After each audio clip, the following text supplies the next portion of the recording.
Good evening. Good evening, everyone.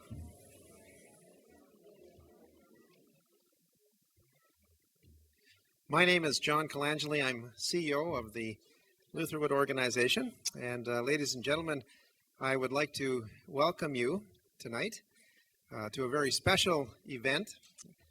And Lutherwood has had a speaker series for some years, for the past 4 years. And tonight is a continuation of that speaker series, but it's also a few other things that I'll talk about in a minute.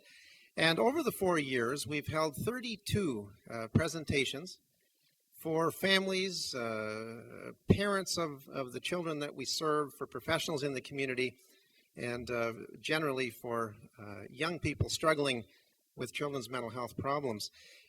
Past topics have included teen suicide prevention, self-harming behavior, attention deficit hyperactivity disorder, fetal alcohol spectrum disorder, managing anxiety in your teen. And last year, some of you might recall, we had a series on bullying, both in Cambridge and in Waterloo, that attracted hundreds of people. And many of you were there, and we thank you. Tonight, we're pleased to present Barbara Arrowsmith-Young, who is an internationally renowned speaker and researcher, about whom you will hear a great deal in just a moment. But I can certainly tell you, from having met her just a little while ago and having heard about her for a long time, that you will rarely see such passion. So you can look forward to that in just a moment. This presentation is also the keynote address for our first conference, for Lutherwood's first national conference, called BrainLinks Canada. The idea of BrainLinks Canada is to bring together two groups of people. One is a group that we would call some of the leading children's mental health folks in Canada, practitioners, in some cases executive directors of agencies, but in any case, leaders in the field. And we're also bringing together researchers and scientists, and the idea is over the next, we started today, but over tomorrow as well, to really look at the latest research in brain science, in adolescent brain science, and to figure out ways to really apply it in a very real and practical, useful way back at the centers where all of these wonderful folks are from. And this is what's tonight is a part of that conference, and we're so happy that so many of our community members and Lutherwood friends and donors and so many other folks could join us. The conference delegates are from Halifax to Calgary, and we offer them a very special, warm Waterloo welcome. And I hope when you get a chance, if you meet some of these folks, they've got little name tags on. Please don't be afraid to talk to them and to welcome them to our community. BrainLinks is the first major event that is organized by Lutherwood's Institute for Children and Youth Mental Health. And the mandate of our institute is really to share knowledge on a national basis. And when you look at children's mental health across Canada, it's developed in such a different way in each province. And what we want to do is to bring together the leaders from each of the provinces. We've done some traveling, thanks to a donor I'll talk about in a moment. And we have discovered the centers in the province that are seen as the go-to and the leaders, and many of them, as I say, are here with us tonight. And we want to get together with those folks over the next, not just during this conference, but in further times and in other conferences as well, to make sure that we don't duplicate efforts across Canada, and that we use government resources and donor resources in a very wise way by looking at what we can do together and how we can advance the field and not duplicate and do good things for kids. The Institute would not exist were it not for three donors that I'd like to talk about. The first one is the Cowan Foundation. Cowan has generously donated to get the Institute going $250,000, and for that we are very appreciative. And in fact,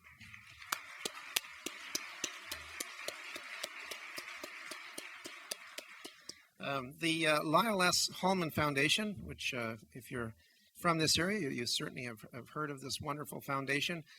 Between the foundation and the Hallman family, we have been given $100,000 for the Institute as well, and we thank you for that. And a third benefactor is Kids Health Links Foundation, and the fellow who runs the foundation, some of you will meet tomorrow. His name is Basile Papa Evangelou, a very passionate guy about children's mental health, and he has helped us with traveling across Canada and sharing information with a couple of new centers that are starting in Newfoundland, and has just been wonderful to our kids, so we thank Basile as well. Thank you. Before I introduce, or I ask Teresa Norris-Liu, who is representing Cowan, to come up, I do want to tell you that if you go on our website after May 27th, Lutherwood.ca, you can get this presentation. So if you have friends and family and people that you think would benefit from the presentation or would be interested in the subject matter, then Barbara's presentation will be in its entirety online, so you can pass it about. You know, when people ask me, John, what do you do up at Benjamin Road and the other facilities that Lutherwood has? What is it that you do in children's mental health? I don't understand it. And you know what I tell them? I tell them we only have one job. It's pretty simple. It's to put hope back in young people's lives. That's really the simplest way to explain it. And what I'm going to do right now is I'm going to ask Kim Lester. Kim Lester is from our foundation, the Lutherwood Child and Family Foundation. She is the manager of donor relations. And rather than try to explain what we do, Kim is going to tell you a story that I think makes it very clear. So, Kim?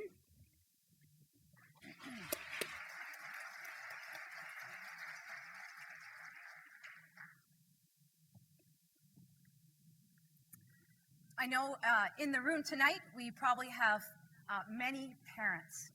And aren't there times as a parent that you just wish your kids would stop talking? Well, imagine if your kids did stop talking and then they couldn't start again. It happens. It's called selective mutism, and it's actually a mental health illness. Ryan was just 13 years old, and something was terribly wrong inside of him, and he didn't know what it was.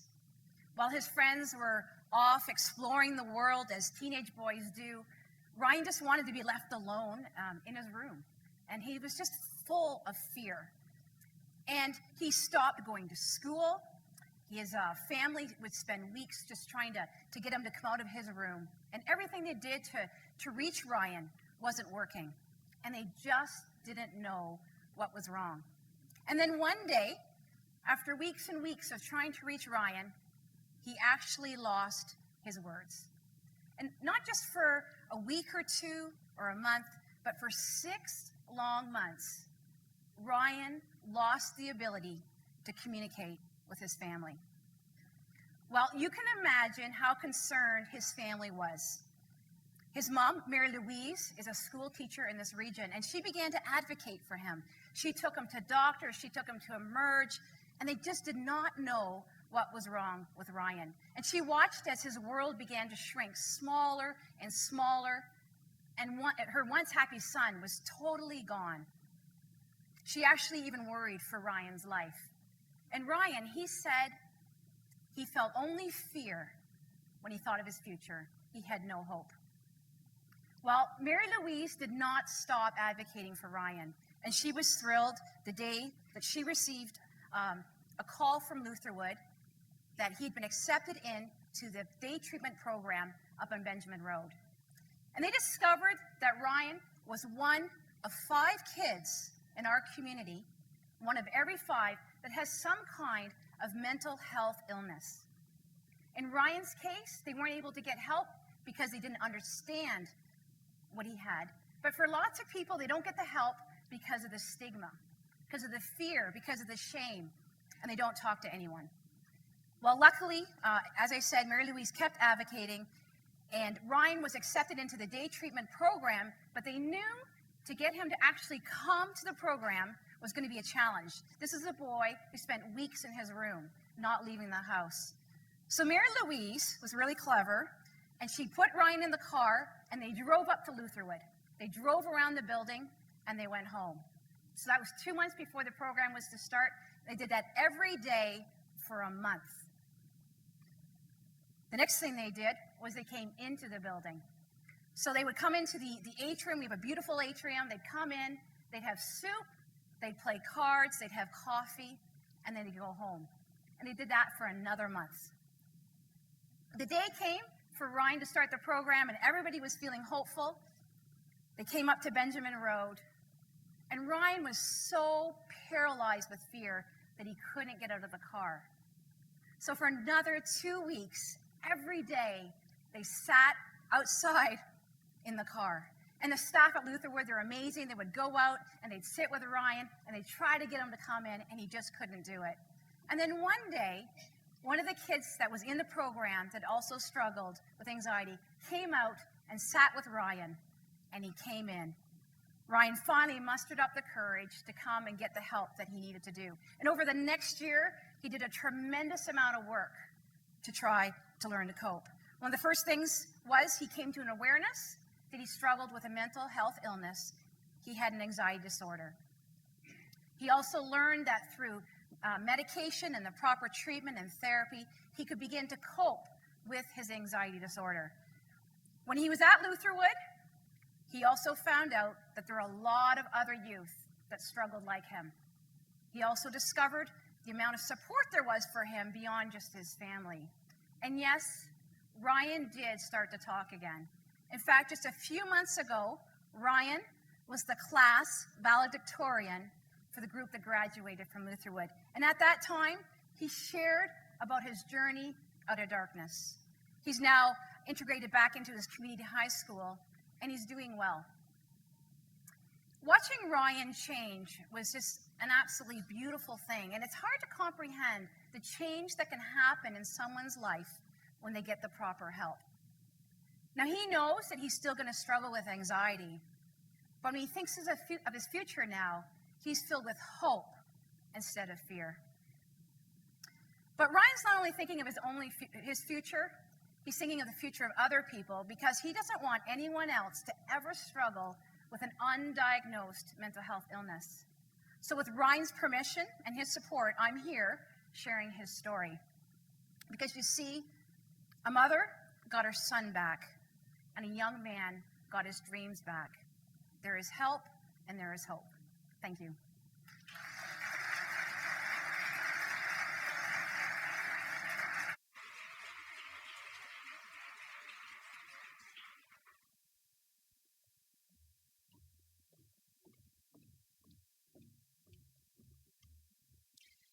Thank you, Kim, for sharing that story. It's always the real stories that really bring meaning to what we're doing and what we're trying to help with. My name's Teresa Norris-Liu, and I'm here on behalf of Cowan Insurance Group and the Cowan Foundation. At Cowan, we believe it's important to support Lutherwood's commitment to children's mental health and its thrust to bring the brightest minds like yourselves together to consider optimal ways of addressing mental health issues. We're so proud to support an organization that's positively impacting many lives in our community like Ryan. This evening, it's my pleasure to introduce the keynote speaker, Barbara Arrowsmith-Young. Barbara is an inspiring woman who, despite having severe learning disabilities, drew on her incredible memory and great determination to successfully complete graduate school and create mental exercises that helped her reshape her brain. Her work is recognized as one of the first examples of applied neuroplasticity to treat learning disorders. Barbara's presentation this evening covers both the personal and the universal. Personal is her journey of discovery, driven by her hunt for a solution to her own debilitating learning disorders, which led to the integration of 2 lines of neuroscience research. The universal is that by furthering our knowledge of how our brain shapes us through mediating our understanding of the world, we can gain insight into our functioning and that of others. And most promising is that through our growing understanding of neuroplasticity, we now have the knowledge to develop treatments to shape our brains. It is a journey of understanding and transformation. Her powerful story, as captured in her international bestseller, The Woman Who Changed Her Brain, serves as powerful hope of a different future for children and adults with learning disabilities and mental health challenges. With a master's degree in school psychology, Barbara Arrowsmith-Young is the director and founder of the Arrowsmith School and Arrowsmith program. She continues to develop brain training programs for students with learning disabilities, and her program of cognitive exercises is implemented in 40 schools in Canada, the US, and Australia. Please join me in welcoming Barbara.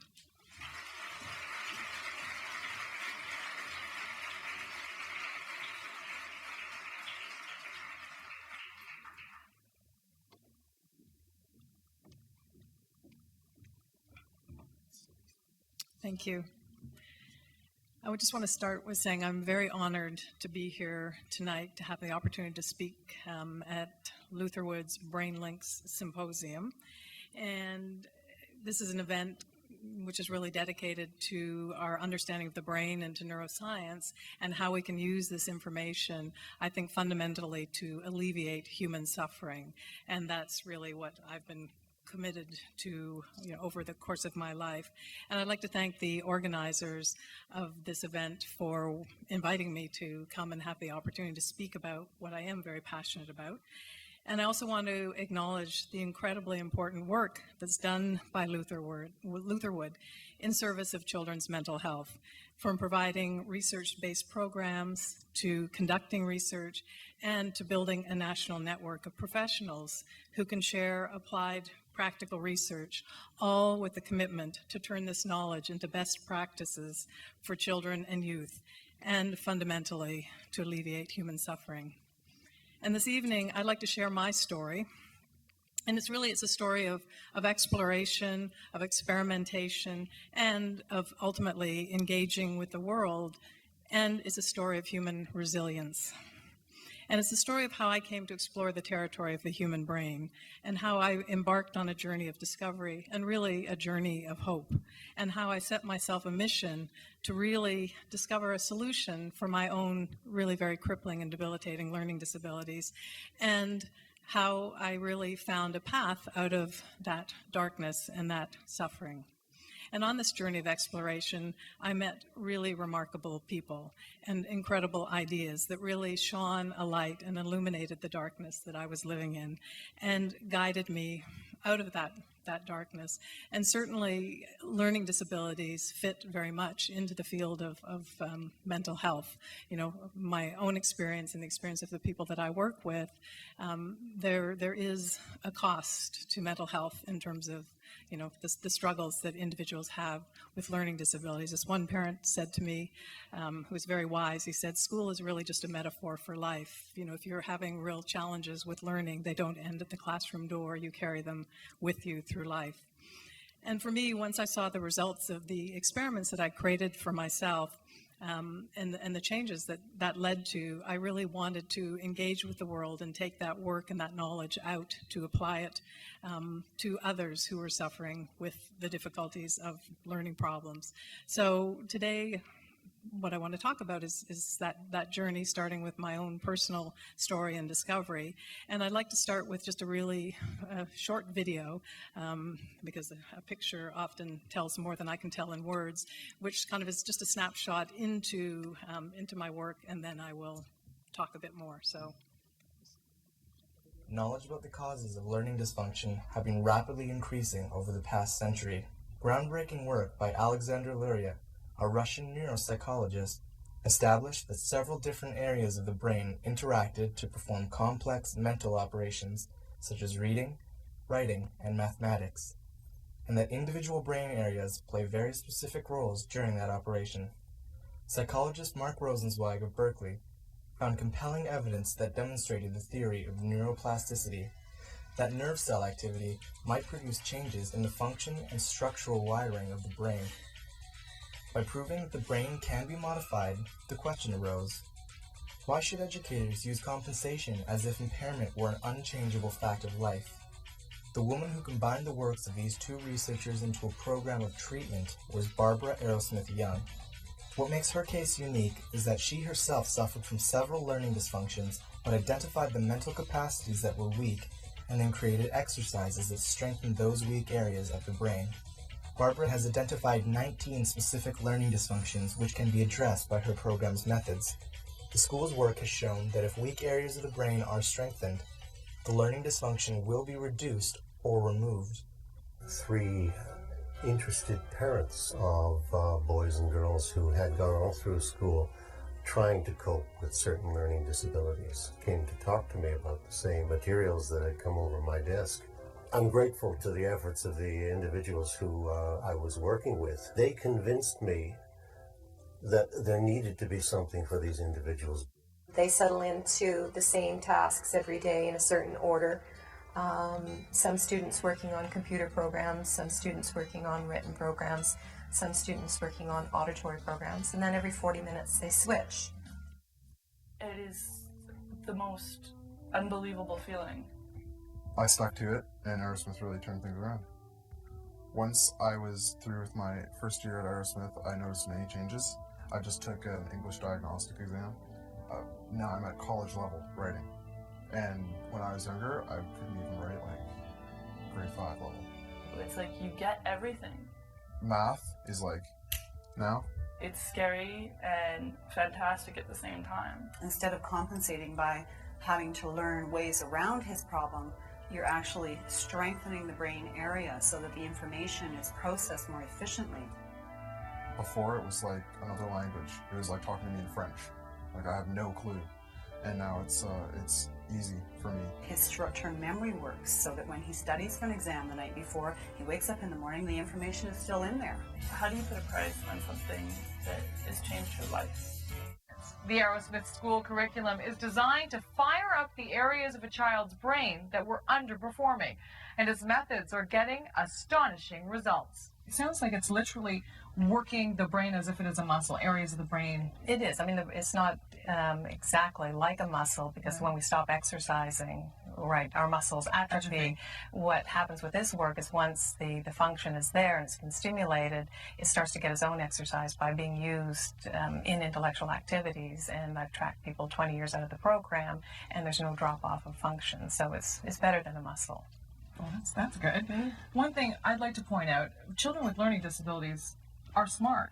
You know, we tend to think that they're not. They definitely are. I mean, the students that come to me, the whole definition of having a learning disability is that you're at least average in intellectual functioning or above.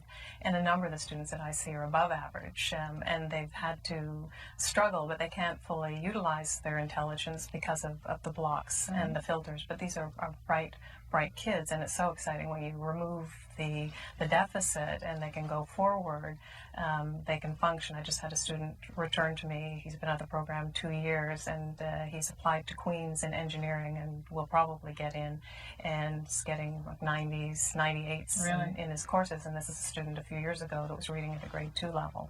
A lot of kids with learning disabilities don't dare to dream. They've just stopped dreaming. They have often no sense of a future for themselves, and that's very, very tragic.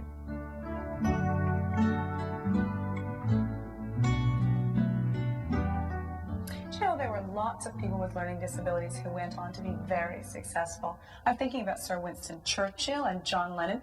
One of the greatest minds of the 20th century, Albert Einstein. Did you know he had dyslexia? Some learning disabilities, you might think, are so profound that it's impossible for people who suffer from them to learn anything at all. But such is not the case. There are revolutionary new programs out there, starting at places like a school called Arrowsmith. In the past, if someone came with a learning disability, you'd try to teach them to work around the weak area. So the weak area never got strengthened. Adjacent areas might get possibly strengthened. She isolates the weak area, strengthens it, so that what happens is people start to spontaneously be able to do the activities they couldn't before. This is a picture of the brain reading out loud, and whenever you're doing an activity like reading, a number of brain areas come together to carry out that task. This area here is involved in the eye tracking as you're reading. This area down here, which is Broca's area, is involved in phonics and sounding out words. Because they're reading out loud, the lips are moving, so this is the kinesthetic, telling the lips where to go. This area back here is remembering the symbol pattern, the recognition, closing your eyes and being able to remember what the word actually looks like. And again, because they're reading out loud, these areas in here are hearing what the person is reading and remembering. It's auditory memory, memory for words, memory for phrases. These students are working on the motor symbol sequencing problem area. It's the area that affects the writing process, where they don't get the muscle memory for learning how to write and for symbol patterns. And they always cover their left eye because the right eye is talking to the brain area over here, which is involved in translating thought into the written process. So by covering the one eye, they're getting more stimulation and more exercise into that area, and it will improve their writing. Barbara Arrowsmith-Young is working on 19 brain areas, and it's really hard to design the exercises for these areas because you've got to really isolate them, and the exercises are sometimes quirky and odd and ingenious. Currently, I have programs for 19 different areas, and I'm clear that's not everything related to learning. It's just where my work is today, but there are different exercises for each one, and I also believe they're different vehicles or different windows into the area. These are just the ones that I've developed at this point.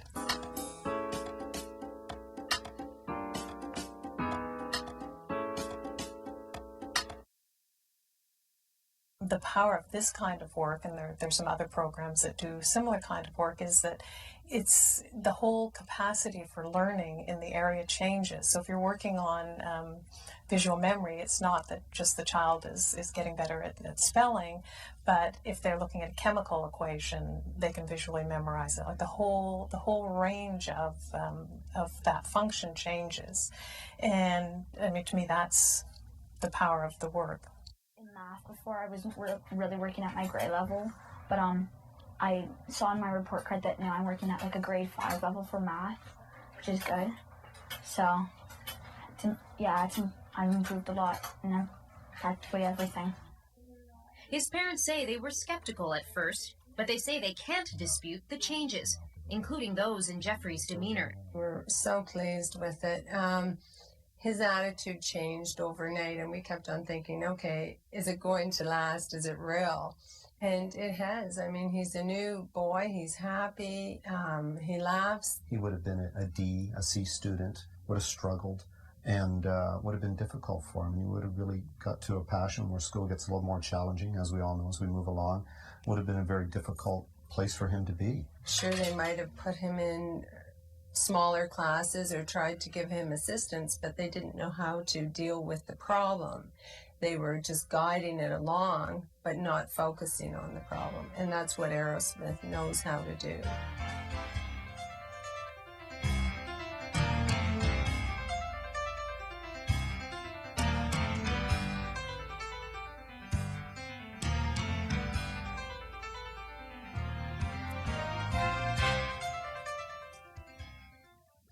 So just before the PowerPoint gets queued up, I just want to mention the student that I talked about in the Body and Soul interview that said was going to get into Queen's, did get into Queen's, has graduated from Queen's, and he's now been an engineer in Calgary for, I think, the past 5 or 6 years. And this was an individual who was so severely dyslexic, and both his parents were teachers. In grade 10, he was reading at a grade 2 level, and basically, the diagnosis was that he would never learn to read beyond a grade 2 level. And probably with, without this kind of intervention, that would have been the case, because he had every cognitive area related to reading was impaired in his case.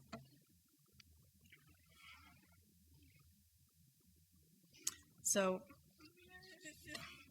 I mentioned before, my life and my work is sort of exploring the territory of the human brain and how it really makes us uniquely who we are, and really how understanding this territory can give us compassionate insight into our own functioning and the functioning of the people around us. And science has taught us that our brain does have a significant role in shaping who we are, that we carry this organ with us everywhere we go. And it's incredibly complex. This is a slide just shows some of the connectivity in the brain. And research suggests that we have something in the order of 200 billion neurons, give or take a few million. And if we think about the population of the world, that's 7 billion. So we have 200 billion neurons here populating our brain.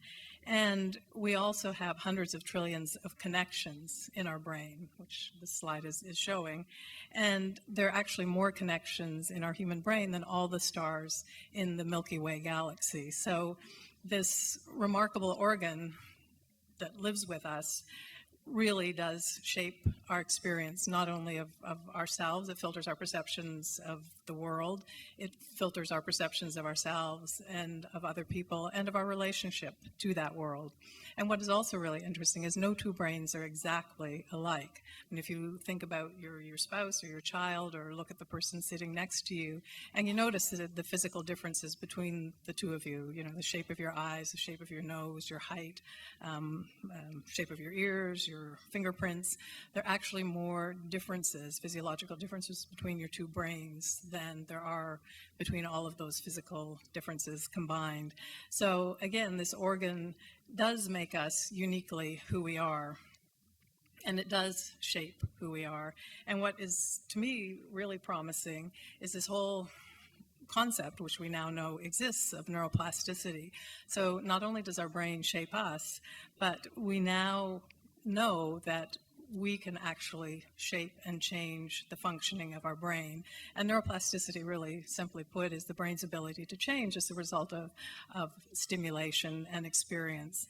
And we now know that not only can we enhance what is existing in terms of increasing dendrites, which are the branches on the neuron to enhance neurotransmission. We can affect the glia cells, which affect neurotransmission. But we now know there's this whole concept of neurogenesis. We can actually grow new neurons, which when I started this work wasn't really understood, and we now know that. And there's a lot of research going on to understand, with these new neurons, how do we sort of engage them and get them working in with the rest of the brain. So sort of started this journey with, trying to understand my very, very difficult struggles with learning. And if we imagine having a brain that's both capable and incapable at the same time, that's often the experience of somebody with a learning disability, and certainly was my experience. I grew up in a world that was very, very confusing and incomprehensible. And at that time, I didn't know what the problem was. I just knew something was really wrong. And for me, listening to language was about as intelligible as Lewis Carroll's poem, The Jabberwocky. I mean, I could understand very concrete things, but as soon as anything got abstract or relational, it was really hard for me. So, I mean, if somebody said, the man is wearing a black coat, I could paint a picture because that's very concrete and I could understand that. But as soon as it got into trying to make connections, something is bigger than something or smaller than something, I couldn't make those kinds of relationships. Or if somebody tried to teach me fractions, I understood what the number 1 meant, I understood what the number 4 meant, but you put that 1 over top of the 4, which becomes a relationship, it had no meaning for me. I couldn't understand that it was one part of 4 parts. Things that, seem rather simple, such as, how could my aunt also be my mother's sister? I couldn't understand how somebody could have 2 different relationships. And so for me, finding connections between things was really a challenge. And one thing that was impossible for me was telling time. In fact, until I created my first exercise for myself at the age of 26, I couldn't tell time.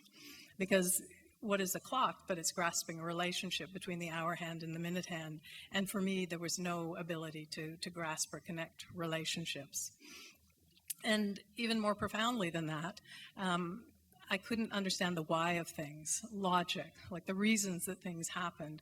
So my world felt very random. I felt that there was some puppet master somewhere that was pulling the strings and that things happened to me, but I couldn't understand the reasons behind them. So my world felt very much out of control. Things like jokes, I couldn't understand jokes. So because I couldn't understand irony. So what I did, as children do with learning problems, is I would learn to laugh when other people did. And I would gauge how funny the joke must be by how hard people were laughing. So, very early on, I found ways to hide the fact that I wasn't really understanding what was going on. The other thing that this problem led to, and not just for me, but the people that I've worked with now over the years, is because you can't grasp logical inconsistencies. A person with this difficulty is very vulnerable to con artists because how do you understand a con? You see that the things don't quite fit in terms of the story that they're telling. Well, if you have this problem, you don't see that there's any logical inconsistency. And I was very rigid.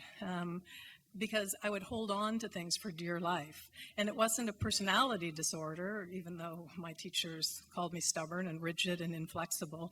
It was because I was paralyzed with not being able to understand things. So if somebody said to me, if I had come to some type of understanding and somebody said, oh, you should think about it this way or consider this alternative, well, it felt to me like a physical attack because I had worked so hard to come to this limited understanding, and if I had to consider this piece over here, I'd have to let go to integrate this, and I could not do that. So I was rigid, but it was because of a cognitive problem, not a personality problem. Making decisions was really difficult because, again, when you make decisions, you have to compare and contrast. I couldn't do that. I could make lists of things, but I couldn't see the interconnection or the relationships. So my world was really a series of fragments, bits and pieces of things that never really came together. And what happened, we're talking about mental health, was my psyche became very, very fragmented and shattered because that was the way that I experienced the world. So this was a really significant problem that I had. And if that wasn't enough, I had another problem, which was totally unrelated to this one, but I was an incredible klutz.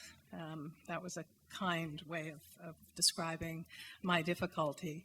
The whole left side of my body was like an alien being that was unconnected to the rest of me. There's a whole concept of alien hand syndrome. I had alien left side of my body syndrome. In fact, it was so bad, I once slammed a car door on my head with my left hand and fractured a tooth because I just didn't know where this left side of my body was in space. I couldn't register sensation. If I didn't watch it, I didn't know what it was doing. I could put this hand on a hot burner and I would register pain, but if I wasn't looking, I had no idea where the pain was coming from. I used to, it's rather embarrassing to tell this story, but I would actually be trying to close a drawer with this hand and wondering, why is it not closing? And I would be experiencing pain, and then I looked down, and this hand was in the drawer that this hand was trying to close. But again, because the part of my brain that registered sensation wasn't working, I had no idea where that pain was. So I truly was a danger to myself.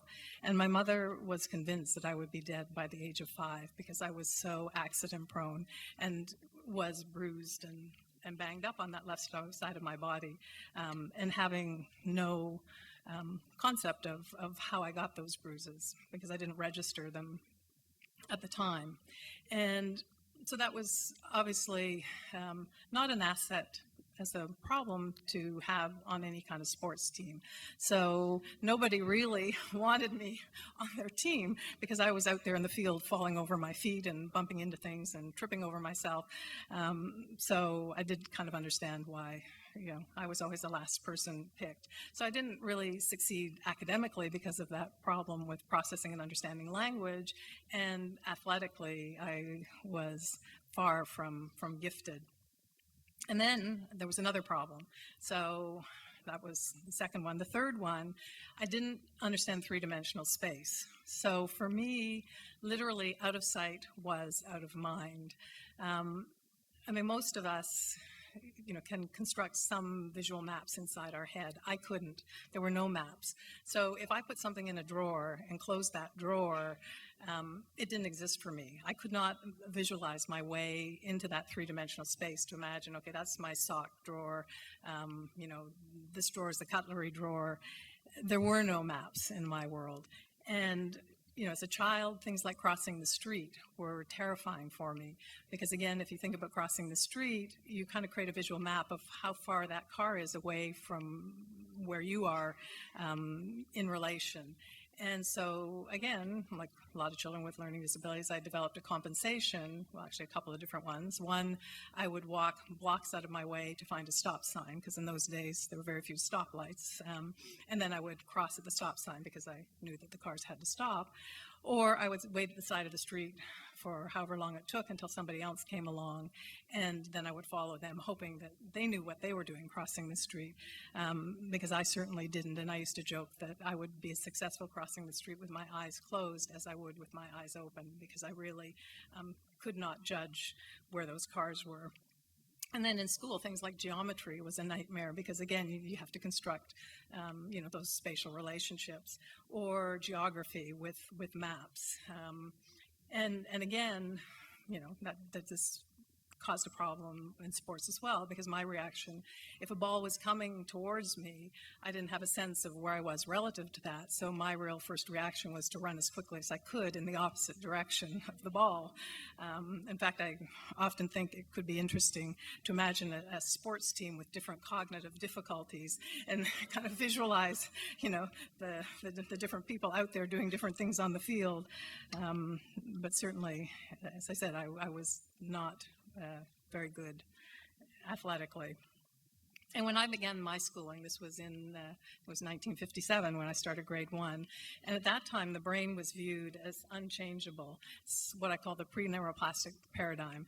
So in grade 1, my mother was told, and I overheard her, by my grade 1 teacher that I had a defect, that I had a mental block, that I was slow, and that I would never learn like other children.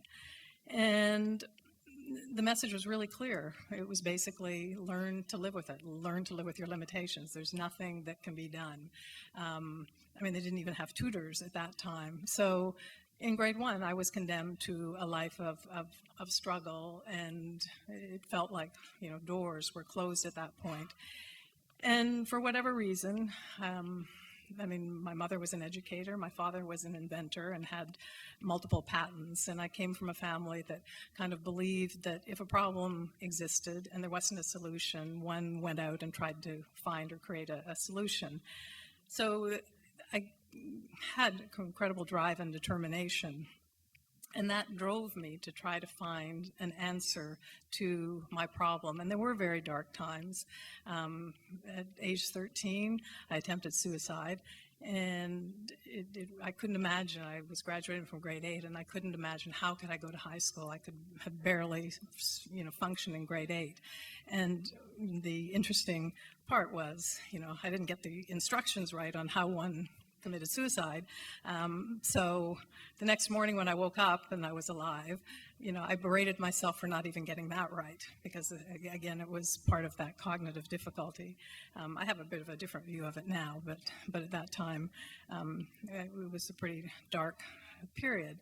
So I was really driven to try to see, was there a possibility to, find a solution to my problem? And the answer came in the work of a brilliant Russian neuropsychologist that was mentioned in the video, Alexander Luria. And what he was doing is, after World War II, he was working in Russia with a lot of people a lot of soldiers that had head wounds. And he started looking at if there's damage to a specific part of the brain, and what function drops out, what can the person no longer do? Therefore, by inference, what does that area do?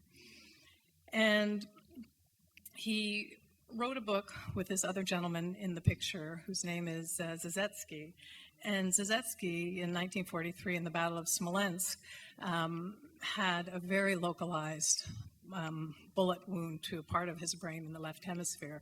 And he and Luria wrote a book called The Man with a Shattered World, which was telling Zizetsky's story. And as I read this book, I thought, this man is living my life. I knew that, at least I was pretty sure I didn't have a bullet in my head, but all of the things that he could not do as a result of that wound, I had not been able to do from birth. Zizetsky had been able to do them, but the wound damaged the part of the brain that was responsible for that. He could no longer tell time. He couldn't read a clock. He couldn't understand fractions, and he'd been gifted at mathematics. He couldn't understand relationships, all of the things that I had been unable to do. So now I had an address to my problem. I knew that it was part of my brain in the left hemisphere, which is shown here. It's the angular gyrus. So now I knew I wasn't crazy, that there was part of my brain that wasn't working. And if you think about this area to get a feel for it, it's a really, really important area that really attaches meaning to things. So if you think about, the palm of your hand as a concept, and we take a simple concept like a cat, and then you think about the fingers are all kind of the elements or the pieces that have to come together to build that concept. So it's like a synthesis of information, of all these unrelated pieces. So, it's nocturnal, it has retractable claws, it's warm-blooded, it has fur, and all these pieces come together to build that concept. Well, in my case, and in Zizetsky's case, none of these pieces ever came together. There was no ability to build concepts, and that's what this area does. And I have seen some students, with a very severe level of this difficulty at a young age, who have been misdiagnosed on the autism spectrum, where in their case, it's been a severe problem in this area, so they can never integrate and understand what's going on around them, so they live in this world of kind of booming, buzzing confusion. And in those cases, you address the problem, and they no longer have those features because they didn't have autism in these cases. It was a very specific cognitive disorder. Then the other piece of the puzzle, so now I knew where the problem was, and that was great, but what do I do about it? So then was the work of Mark Rosenzweig, who was at Berkeley, and in the 1960s, he was really looking at neuroplasticity and working with rats. And what he was finding was that if you put rats in a really stimulating environment, so with lots of other rats to play with toys to play with, versus the group that just has some other rats to play with, and that poor little isolated rat all by itself, he found that the rats with all the stimulation learned better on mazes, which is like a rat intelligence test. And then when he looked at their brains afterwards, he found all of these kinds of changes in the rats that had the stimulation. And this was that whole concept of neuroplasticity. The brain had changed physiologically. There were more dendrite branching on the neurons. There were more glia cells, enlarged capillaries, more blood flowing to the area, increased neurotransmitters. So that the brains had changed as a result of the stimulation, which then led to better learning. So that we by changing the brains of the rats through the stimulation, they were better learners. And then he did a really interesting experiment where he blindfolded a group of rats, and he put them in a very tactile environment. So these rats were blindfolded, and they had to navigate through their world through sense of touch. And when he looked at their brains afterwards, he found that a part of the brain called the somatosensory cortex was what had changed. And it's the part of the brain that registers sensation, the part that I was not very good at. And that's what had changed. And for me then, a light bulb went off that if I could find like a very targeted stimulation, basically differential stimulation leads to differential effect, maybe I could find an exercise that would stimulate the weak parts of my brain. And Rosenzweig in 1966 threw down this challenge, basically saying, can we take what we've learned from animal research and apply it to human learning? So I figured that humans, hopefully, had at least as much neuroplasticity as rats, even though nobody was talking about it at the time. This was in 1978. And I figured we probably had more neuroplasticity than rats. So my theory was I should be able to transform those weak parts of my brain if I could find the right stimulation. So what did I pick? I picked clocks. Not so much that I wanted to get better at telling time, which I did, but I wanted to force my brain to process relationships. And what is a clock but a relationship? So I started with a two-handed clock, and I was pretty abysmal because I couldn't tell time. So I had to get a friend help me, turn the hands on my watch to different times. And then eventually I started drawing clock hands on a clock face and drawing them accurately, given sort of different randomized times. And over time, I actually started to be able to see the relationships, and I did it for thousands and thousands of hours. And I got really good at telling two-handed clock time. I got really fast, I got really accurate, but I wasn't really seeing any change in my world. So I thought, what do I do next? I decided to make it more complex, so I added a third hand. So I had hour, minute, and second. And I got faster and more accurate. And again, it was great. I was really fast at telling time, but I wasn't seeing any difference in my life. So I decided, okay, I'll add a fourth hand. So I added a fraction of a second. And as I worked through that exercise, things started to change. I started to be able to listen to conversations and understand them as people were talking, and I had never been able to do that. I had pretty much a verbatim auditory memory. I could listen to something like a tape recorder and walk away and play it. And I would play conversations over and over and over again, maybe for 2 or 3 hours after they'd happened, to try to understand them. And sometimes I would come to an understanding, often a very hazy understanding. But the problem was, at that point, I couldn't have the conversation with anybody because it was 2 or 3 hours later.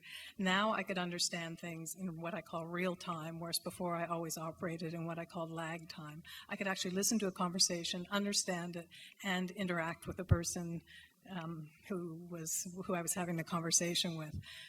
And I couldn't compensate for that. Like, something I knew must have fundamentally changed. So then I decided to test myself. I had access to a philosophy library, and philosophy is very conceptually dense. So I pulled a book off the shelf and I read a page, and I understood it as I was reading it. And that had never happened. I used to read things 20, 30 times, like over and over and over again, to try to understand them. And I thought, well, maybe it was a fluke. Maybe I picked a really, really easy book. So I pulled another book off, opened it to a page at random, and understood it. And by the time I was finished, I had 100 books. I was surrounded by books, and I had been able to read and understand each page. So again, I knew something had changed. And then I decided to go back and teach myself all of elementary, high school, and college mathematics, because I'd never been able to understand math, and actually could understand it for the first time. So it gave me an idea that there was value in putting these lines of research together. So then I decided, could I do something about that, clumsy part of myself, because it really was causing major problems in my life. I mean, not only was I slamming car doors on my head, but I would fall off the wrong end of a diving board, and I refractured the tooth that I'd fractured with the car door. And interestingly, when I learned how to drive, if you think about not knowing where the left side of your body is in space, I didn't know where the left side of that car was in space. So the whole left side of my car was dented and dinged and scratched and banged up. And initially it was my parents' car, so they weren't really too happy. So I knew to address that problem that I would have to do something with my eyes closed, because to compensate for that difficulty, I would watch this part of my body. So I created a whole exercise, and this is for this part of the brain, the part that maps sensation to different parts of the body, the somatosensory cortex. In my case, it was in the right hemisphere because it controls the left side of the body. And so the exercise I created was drawing eventually very complex shapes with my left hand with my eyes closed, until I was as accurate with my eyes closed as with my eyes open. Because the only way I could do that was to feel the really refined muscle sensations and the feedback of those muscles. And it worked. I mean, now I have a functional left side of my body. I no longer bang into things, bump into things. I can actually, pick up this cup of water. Before, if I tried to pick this up with my left hand, either I would be wearing it or somebody in the audience would be wearing it. Like, I just could not control the muscles. So I was able to address that area. And then I decided to go on and see, could I address the parietal area, which was the spatial part. And I created a whole exercise using maps there, which worked on that problem. And I can now actually navigate using maps, and I prefer maps to using navigation systems or GPSs, because I actually can hold a map in my head. And somebody that has a mild problem here is the person that if they're driving, they have to turn the map in the direction that they're driving. They can't do that mental rotation. And interesting, some of these problems are inherited. My mother had this difficulty, and it was really interesting. Whenever we would get into the car, we knew where we were starting, we knew where we wanted to get to, but it was like a black hole in between because there were no maps in either of our heads. And my mother had a good attitude. She said it's like an adventure. So we always got to where we were going or wanting to go, but we never traveled the same route twice. And interestingly, though, you know, say, did it really limit her in her life? Well, she had wanted to be a scientist. She'd wanted to go into chemistry, and she couldn't because of that difficulty, because she couldn't build and construct those molecules that are necessary. So, so it did have an impact on her. So I realized that there was value in trying to put these lines of work together, and went on to work with people and create programs for 19 different areas.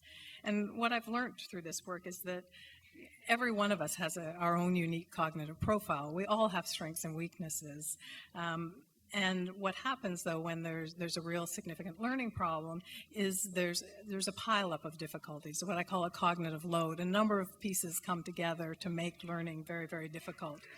And in order to be able to address a problem, one has to really understand first what is that unique cognitive profile of the individual that we're working with, and you address the program very specifically to that profile. And you know, a lot of people, you know, possibly sitting in the audience may say, oh, I'm not good at this or I'm not good at that. But there are things that, you know, either you can compensate for, or you can work around, or you can create your life that you don't need to be concerned about those activities.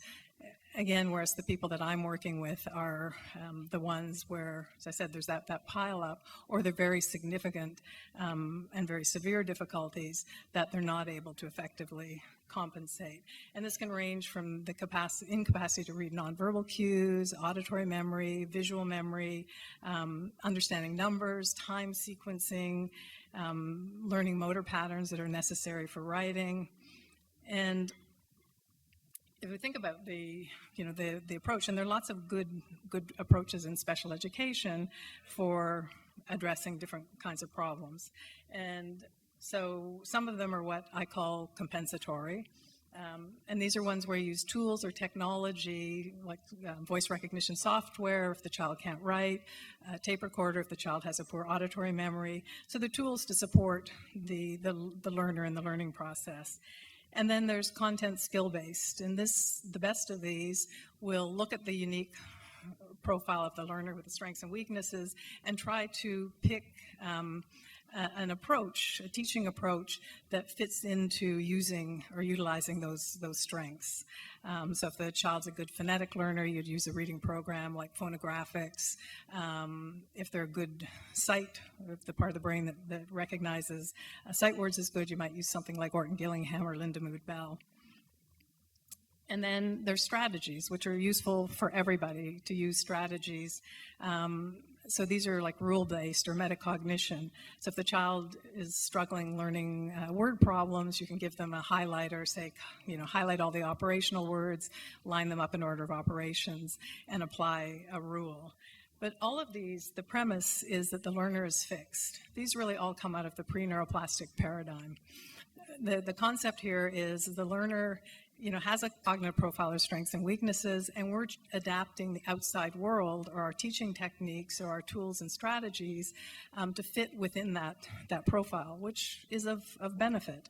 And then the kind of work that I've created, I believe, I call this capacity-based. And there are other programs like CogMed or Fast Forward that come out of neuroscience, not education. And again, what the belief is here that we can actually change the capacity of the learner to learn. We, through harnessing those principles of neuroplasticity, we can change the cognitive functioning of the learner. And then the learner still has to, learn content. Strategies are always good. It's not that one replaces the other, but if the capacity is there, then the learning can go forward. So the foundation of this program came out of, as I mentioned, Luria and Rosenzweig. Luria was really identifying the function of the area, and Rosenzweig was saying, you can apply stimulation in targeted ways to change the function. And what have I learned over the years in terms of what are the conditions for neuroplastic change? And these can be applied to any activity. So if you want to learn something and make it a really good workout for the brain, the first thing that you need to do is active engagement. We can all multitask, but for the brain to actually change and something to affect that change, you need really sustained active engagement. You need to be focusing on whatever it is that you're doing, not to be multitasking. So that is a critical piece. It's sort of like exercise, right? If you think that you're going to train for a marathon by walking to the mailbox for 5 minutes every day, you're not going to get there. It's the same thing with the brain. And then effort for processing. This means that you have to calibrate the level of the difficulty of the activity so that it's just a bit of a strain. Again, a lot like weightlifting. I mean, if you try to lift a 200-pound weight, it's going to be too difficult and it's not going to be very effective. Or if you lift a 2-pound weight, it's not going to be very effective. So you have to find, if you're sort of holding here, you have to find the level of difficulty that's just a bit of a strain in the activity. To engage the brain and have the effort for processing. And then the other thing that you have to do is they talk about novelty or task complexity. So the idea is if you're on automatic pilot, which a lot of times we are on automatic pilot, and there's nothing wrong with that. I mean, there are a lot of times when you just want to be on automatic pilot. But again, for a workout to be going on in the brain, you need not to be on automatic pilot. So one way of something, if you find that you've mastered something and you're just cruising, find a way to make it more complex. Add some novelty, add some complexity, just like I did with those clocks. I added another hand and then another hand. So these are the key principles, and all the neuroscience research talks about these principles. So basically, sadly, if you want to work out your brain, you've got to spend about 20 minutes a day on a particular area, a particular activity to see results. And you should start to notice improvement. It's about the 3 to 4 month mark, and then significant improvement around the 10-month mark. And the workout needs to be just on the edge of attainability. So if you pick the really easy crossword puzzles, you're not working out your brain. So there has to be mental strain and the concept of novelty and complexity. So if you want to take something away from tonight to actually work your brain, these are principles that you can apply to any activity that you do. And there's actually an article on my website that was done by a UK magazine that gives a lot of really good ideas of how you can apply these principles to different activities. So then how do they get incorporated into the program? Basically, the program is designing a task that stimulates a specific area. You start the level of difficulty just above the current level of functioning, and we identify the current level of functioning through an assessment process. And this is one of the hardest things for individuals with learning problems. We take away all the supports because we want to get the stimulation targeted into that cognitive area. So we're dismantling all the compensations, and we do it in a very supportive way. We acknowledge that those compensations are what allowed those individuals to get as far as they got, but if they are compensating, then we're diverting energy away from the area that we're trying to target. And I've seen really, really creative ways of compensating. There was one student I had that did that kinesthetic exercise, the one with the eyes closed. And I was watching her, and I knew that she was doing something not quite right, and I wasn't sure what it was, so I asked her. And she was quite gifted, a quite gifted musician. And so she would memorize musical phrases of a certain length, and that would tell her when to move her muscles. So she would memorize the phrase, it would stop, then she'd know she had to move her muscle, she'd memorize the phrase and stop. So she wasn't getting that feedback, the sensory feedback, because she was using a different part of her brain to do the exercise. So again, we helped her understand why she shouldn't be doing that, and she did eventually get the gain. And then we build in performance criteria. So every single activity that the students engage in, they have to be 90% accuracy or higher, which is hard because a lot of students think 50% is a pass. But for that cognitive function to be holding at a level, we have to get 90%. It has to be consistent. So if they get 90% once, that's wonderful and we celebrate it, but they have to do it over a run of 10 trials, and then they have to be automatic. So if something is taking them 20 minutes that should take 10 seconds, they have to get down to eventually 10 seconds.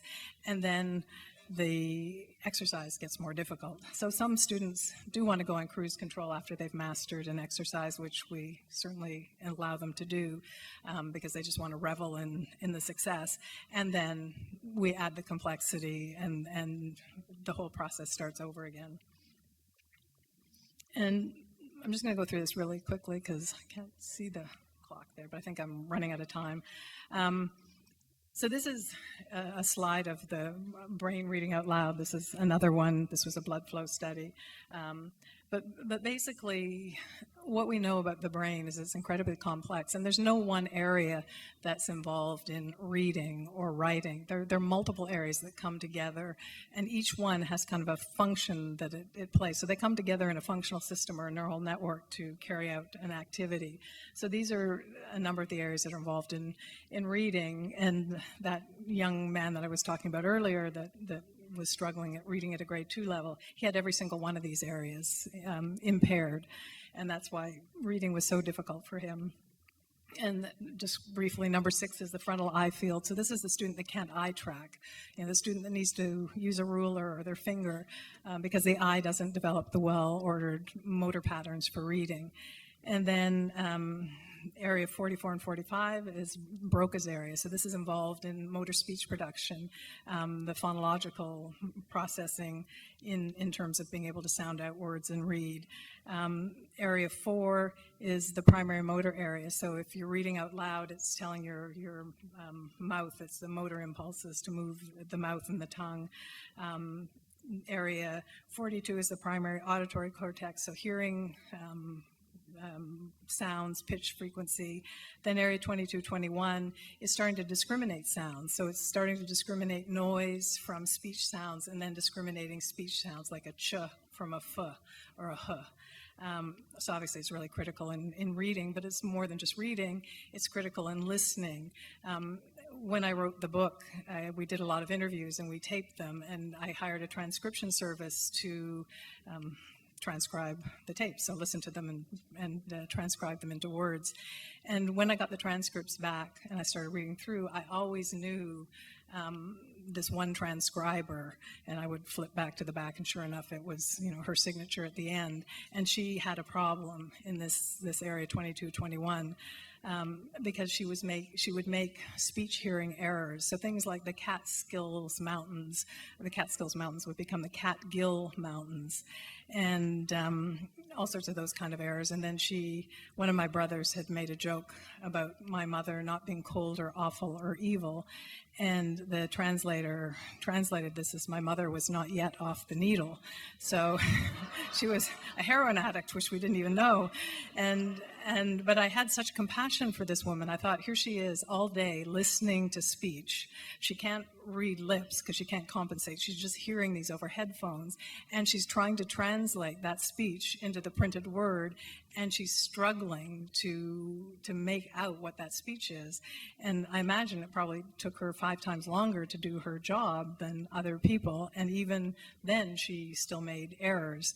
And for me, it wasn't such a problem because I knew what the right words were, but I thought, she would never be able to be a court reporter, like somewhere where the accuracy was so critical, that door would be closed to her. So again, it just points to, these areas come together in reading, but they have roles and functions much beyond just reading. And the area 37 there, I just want to talk about it briefly. Is, a lot of the research calls this the brain's letterbox. I call it symbol recognition. But this is, if you're good here, you can test yourself right now. You can think of the word elephant. And if you close your eyes, and if you can see elephant like up on a blackboard and hold that image, you don't have a problem in this area. If you don't have any image, you've probably got a difficulty there. Or if it's kind of fuzzy, it's kind of on a continuum. I mean, and this is the area that holds the visual symbol pattern. So obviously it's really critical in spelling. So, I mean, all these are all the kinds of things. So the child that has trouble recognizing words, difficulty with spelling, but also just remembering any visual template learning. You can learn math formula, you can learn chemical equations. And if there's a problem here, the child is going to struggle with all of this. And this is the exercise for this area. And again, a lot of people say, why do I use foreign languages? Because I don't want the person to put sound to it. I don't want them to put meaning to it, which would be compensations. I want to go into that part of the brain that holds symbol patterns. And by the end of this exercise, the student is able to remember 8 Chinese characters. And after that, English looks like really pretty easy. And it's not that I want to get the person familiar with foreign languages, but the idea is to keep getting the stimulation into that part of the brain and making it work over and over and over again. So we start with very simple languages and go up to very complex languages. And again, I won't go into this in much detail, but there's 10 studies that have been done that are on the website. This was one done in the Toronto Catholic District School Board, where my program is in Toronto. And we know that children with learning disabilities don't learn a year for a year. They're behind their peers and they fall further and further behind. So as we worked on that visual memory exercise, we did a study, and these students were learning at about 2/3 of a year per year in terms of word recognition and in terms of reading speed, which would make sense if they can't hold the visual symbol pattern. And after the program they started, they doubled and tripled their rate of learning, because again, if the capacity is there, the learning goes forward. And then this was another study done with the Woodcock-Johnson, again showing things that one would expect to shift as a result of better visual memory. And I'm just going to go through this. This is another part of the brain. This is actually that area 6, which impacts reading in terms of the eye tracking. So again, any reading teacher knows if they see a child that's struggling with reading, or 5 children struggling with reading, that each one might present with a different symptoms, because it might be a different part of the brain. So this is a child that will read calm for clam. They'll have the letters there, but because the eye isn't doing the well-ordered tracking, it will mix up the order. So all of these kinds of mistakes that happen with this type of reading difficulty. But this also impacts the student in writing. And this is a student that will make what the teacher might call careless errors. And they're really, what I call them, are motor slips, because the child can do the numerical operations. They don't have a problem with that part of the brain. And this is the child that will often say, please, can't I just do the calculations in my head? I don't want to write it down.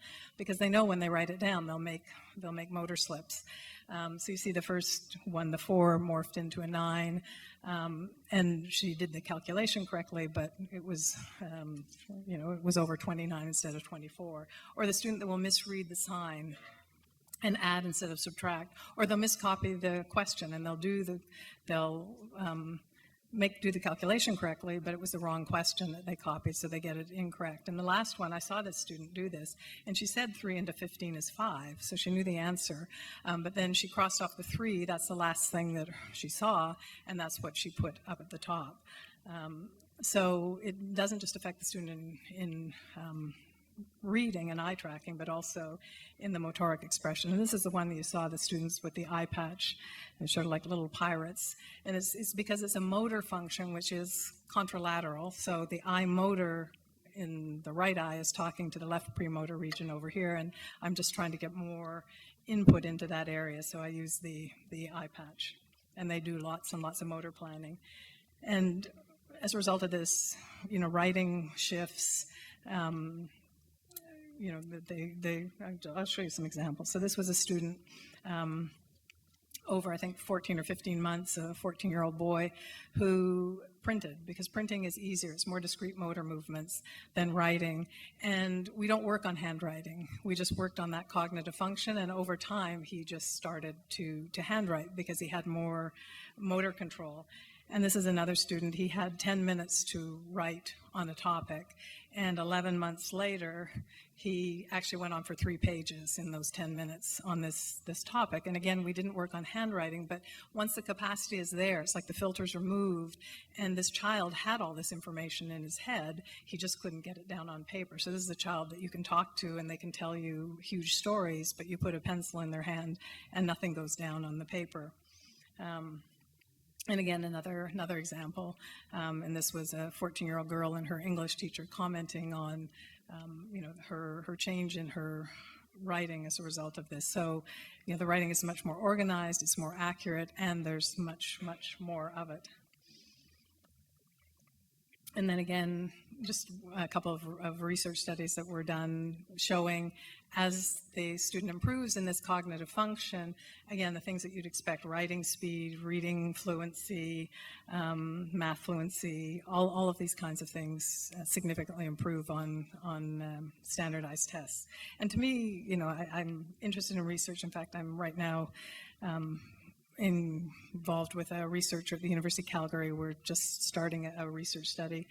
And I mean, research is important. It brings us knowledge and information. But to me, what's critical is what can these children do out in the world? I mean, the child that can't put their thoughts down on paper and then all of a sudden, can really just express themselves in writing. I mean, that to me is what this work fundamentally does.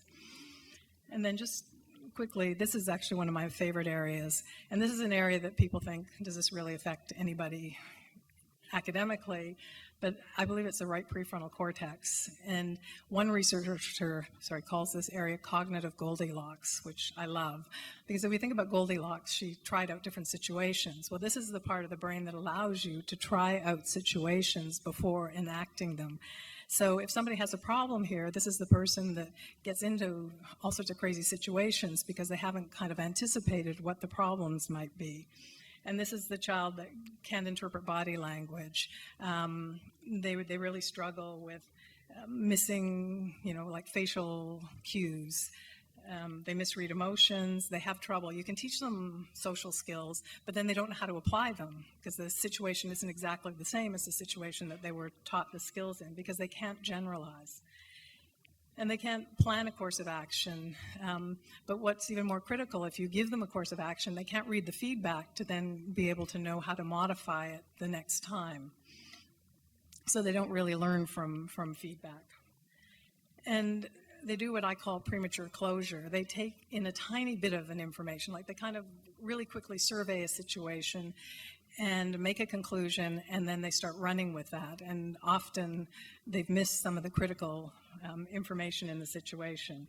And to me, the hallmark, in fact, I named the chapter in the book on this problem, Leap Before You Look, because these are the students that are leaping without having looked.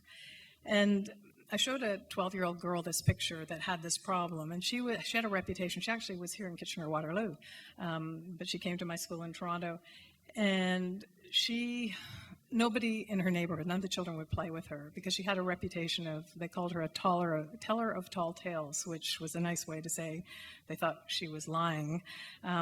So I showed her this picture and asked what she thought was happening, and she looked at it and she said, they're playing badminton. And so I kept a really straight face and I asked her to explain to me why, so hopefully this pointer works. And this woman has netting on her hat here, which is really hard to see. It's better in the original picture. And she focused, like that premature closure. She saw the netting, that triggered a whole association with badminton, and they were playing badminton. And this was a child who I got a lot of calls from her mother, trying to understand what was going on at school because her daughter would come home saying, the teacher's sleeping in class, she can't get her work marked. And really, it wasn't the teacher was sleeping. It was, she took a quick look at the teacher and the body language. At the end of the day, the teacher, her posture wasn't great. She was kind of slouched down on the table. But if the girl looked closer, the teacher's eyes were open, her mouth was moving. She clearly wasn't asleep. But this was her real interpretation of the situation. And then I showed this picture to an 18-year-old girl that had this problem, and she told me that they were at City Hall. And again, I asked her why she thought that, and she pointed to the rope here, and she'd been to City Hall in Toronto, and there was an area cordoned off with a rope. So is this going to affect the child academically? I mean, this is going to be the child that's not going to read the teacher's expectations, the social cues, but they're going to have a lot of difficulty in the social world. And then this Norman Rockwell picture is a classic. Somebody that has this problem will look at this picture and 95% of the time will say that they're having a shouting match, that this is a fight or an argument, because they miss the fact that the two front teeth are missing in the one girl, the girl in the little red dress. But the other thing is the body language is all wrong. Like if somebody is shouting at you, which is like the mouth open, it's unlikely that you're going to be leaning in to hear more of the abuse. So I had a 12-year-old boy in the school, and his mother was one of my teachers, and he had this problem. So I was explaining it to her, and she was all excited, and she grabbed the picture and ran home to show her husband that night. And she said, dear, look at this. And before she could say anything, he said, oh, wow, they're having a shouting match. So she said it explained a lot in their marriage. But it also shows that these things are inherited, not always, but some of them. And the father's was much milder than the son's difficulty. And I have programs, to address this, and what you see in the adolescent classes, we work on this cognitive function. We kind of have a rating scale. Once they start successfully dating, we know that they're moving out of a problem in this area, but it's kind of that two-edged sword. They now want to spend all their time socializing because they can effectively, and want to just kind of ignore the schoolwork. But, what I've learned over the many years is just kind of the incredible majesty of this organ and how it impacts us. And, I see a lot of adults. I've worked with people as young as 6 and as old as 81. And the exciting news is there's neuroplasticity across the lifespan. So I'm encouraged as I'm getting older. But I also see what I call cognitive mismatches. I see people in professions where some of the cognitive pieces they have aren't really commensurate with the demands of their job. And a couple of examples, just quickly. I had a butcher who had that kinesthetic problem that I had. And imagine if you've got a sharp knife in this hand and you don't know where this hand is. Well, the first day he walked into my school, this hand was all surrounded in bandages. And obviously we addressed the problem and he no longer cuts himself. And then I had a pilot that had the auditory memory problem. He could only hold 2 units of information that he heard at a time. And the air traffic controller doesn't just give 2 units of information as you're, flying in that airspace. So my joke with him was always like, if I was going to fly, I wanted to know, I wanted him to register his flight plan with me before I got onto a plane to know that I wasn't in his airspace. I mean, his compensation was he would ask the air traffic controller to repeat over and over again. But I thought, what if, he flies into really busy airspace and that air traffic controller isn't able to repeat those instructions? I mean, the better answer was we addressed the problem so he could hold more information. But I mean, another case, I had a pathologist. He was doing his residency in pathology at a teaching hospital in the United States. And he had, it's a part of the brain, it's sort of like that one where you think of the word elephant and close your eyes, but this is in the right hemisphere, so you actually see the picture of the elephant. So you're holding the visual image, and he had difficulty there. And he was examining breast tissue. It was somebody that had breast cancer and had gone through chemotherapy and radiation, and they were looking to see, is this person in remission? And he was just about to sign off that the woman was in remission, and his supervisor came by and said, didn't you see these cells up here? They were just tiny, but they were clearly cancer. And it wasn't that he wasn't careful, and it wasn't that he wasn't diligent, and it wasn't that he didn't know how important, making the right determination was, but the part of his brain that held that image to match it up to what he was seeing was weak. And so he made the decision to come out of his residency program to address this area, and has done that, and now won't make that kind of mistake. But I think these things sometimes that we think of as human error might be at times, cognitive mismatches. And I mean, to me, what is my, vision for the future? I mean, what I would love to see, and I'm just going to flip over that slide, is really that school becomes a place where we go and part of the day we work out our brain. I mean, we do cognitive exercises starting in grade 1, because what we learn with is our brain. We learn things, and really, I would also love to have a mental health component starting in grade 1, that we're kind of also building, awareness of ourselves, awareness of others. And to me, that is the true marriage between neuroscience and education, is that school really just becomes a place that we go to not just learn, but sort of enhance our ability to learn. And I think that will go a long ways to, starting to address learning disabilities or learning problems at a really early age, and to take away the stigma. I mean, one of the things that really broke my heart when I was writing the book, I made an assumption that there was much less stigma around having a learning disability than there was, when I was going to school, and what I found was not really. All of these students talked about the pain, and what they talked about was how they hid the pain. It was almost like they had made a pact of silence, that they didn't want to talk about it. They felt a tremendous amount of shame, and even at times not wanting to let their parents know how much they were suffering. And I mean, I know in my own life, again, like feeling tremendous shame growing up with, being able to see everybody else learn and feel like there was something defective or very wrong with me in that I wasn't able to learn. So I think, if we want to build a, much more compassionate world, we need to be addressing these problems right at the beginning in grade 1. And then those individuals would never end up getting identified as having a learning problem, because it would be a normal part of curriculum. It would just be a normal part that you go to school and work out your brain and learn things.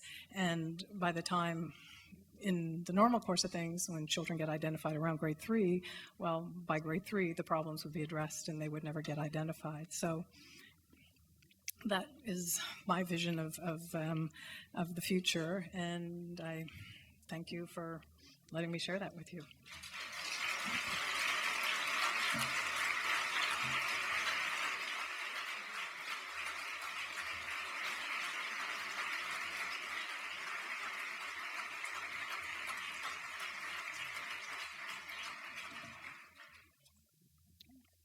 Don't know.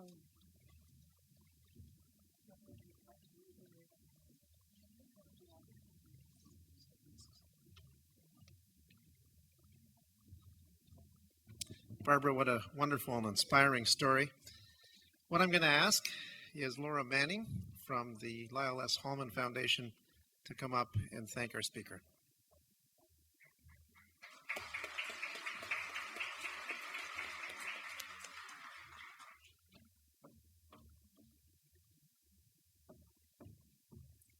For those of you who are wondering, yes, Barbara and I did phone each other last night and decide what we were wearing. I have the privilege of working with the Lyle S. Hallman Foundation, and I want to also acknowledge the chair of our Board of Trustees, Jim Hallman, who's hiding about halfway back there with his wife, Sue. They're in the audience tonight as well. Wow. What an incredibly rich presentation. I feel very fortunate right now. The mission of the Lyle Hallman Foundation is to inspire individual and community potential. And where is there more potential than in our children and youth? So this is such a fitting alignment for us. And I think Barbara has given us a great deal to think about. I think one of the pitfalls that happens when we're talking about a topic like mental health or learning disabilities or, heaven forbid, neuroplasticity is that it becomes a very clinical and academic conversation. And so I want to thank you, Barbara, for reminding us that the science is in the service of people, real people, and for giving us such a clear insight into what the world can be like for someone facing these kinds of challenges and giving us access to what that experience must be like. You've certainly made me think. And finally, I want to thank you for giving us tools. The Institute for Children and Youth Mental Health is all about finding the best tools and getting them into the hands of people who really need them. So this was an incredible way to start. On behalf of everyone here, thank you for bringing your wisdom and your expertise to our community, and I think I can speak for all of us when I say we thoroughly enjoyed it.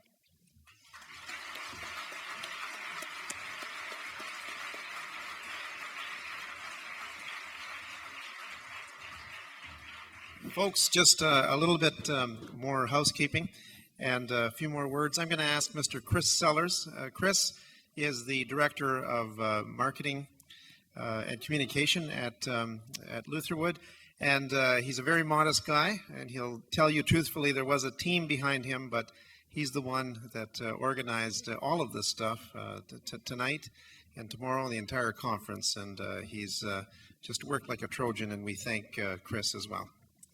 So. Okay, so he was looking at my notes. I am up here to say some thank yous.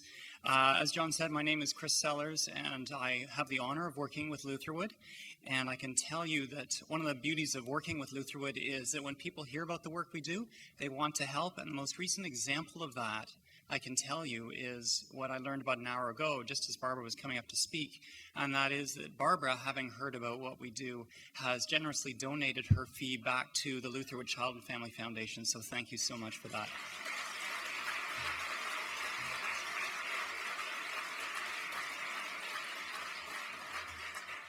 I'm also privileged to thank Teresa from the Cowan Foundation and Laura from the Lilas Hallman Foundation. I can tell you, for your support of the Institute, I can tell you we could not have brought people from across Canada to talk about how we can improve children's mental health without that support. So thank you so much.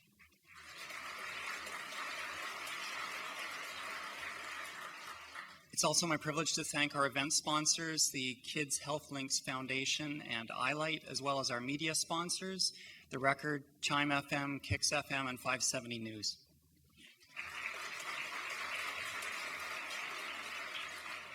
And excuse me, and as John pointed out earlier, and this is where I think he saw my notes, I also want to thank two wonderful committees that are supporting me behind the scenes, the BrainLinks Canada Committee and the Speakers Series Committee. Our work converged this evening, and I think it went very well, so thank you to everybody who's volunteered behind the scenes.